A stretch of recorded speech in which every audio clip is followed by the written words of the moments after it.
ना छोड़ा भी करा के हम जान से मार दे। हमार कसम। छोड़ दो, चलो चलो।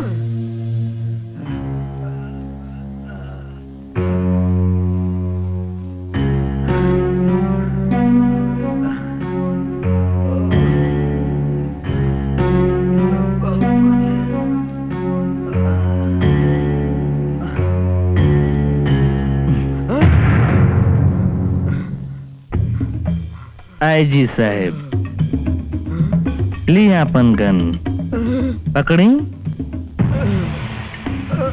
हाथ कपत बाप के छोड़ दी। अब तो के आत्महत्या कर लेवे के चाहिए। आईजी साहब, तोरे झूठा गवाही से हमरे बाबूजी के कातिल बच गईलस। तू प्रकाश यादव की बात करता है?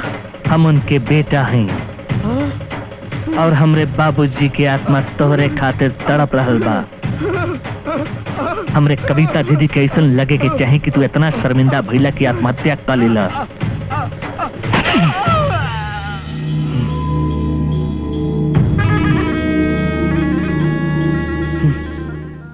Happy birthday to you. Happy birthday to you. Happy birthday to you.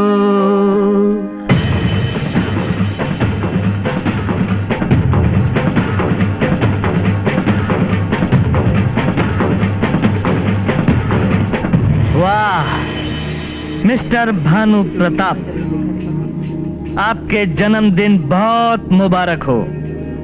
वैसे तो हम चाहते नहीं कि आपके जन्मदिन बार बार बार बार आवे।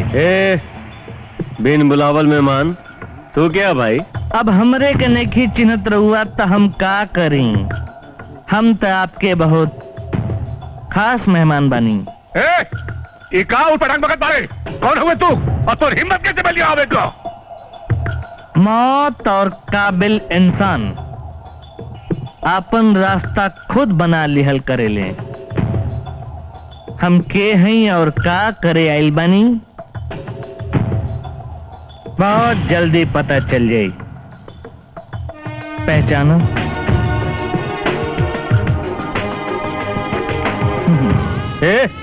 अरे भांग भांग खा के बारे करे। अरे ये तो हमनी चारों दोस्तन के फोटो है। इस तस्वीर के पीछे एगो कहानी भी लिखल बाटी।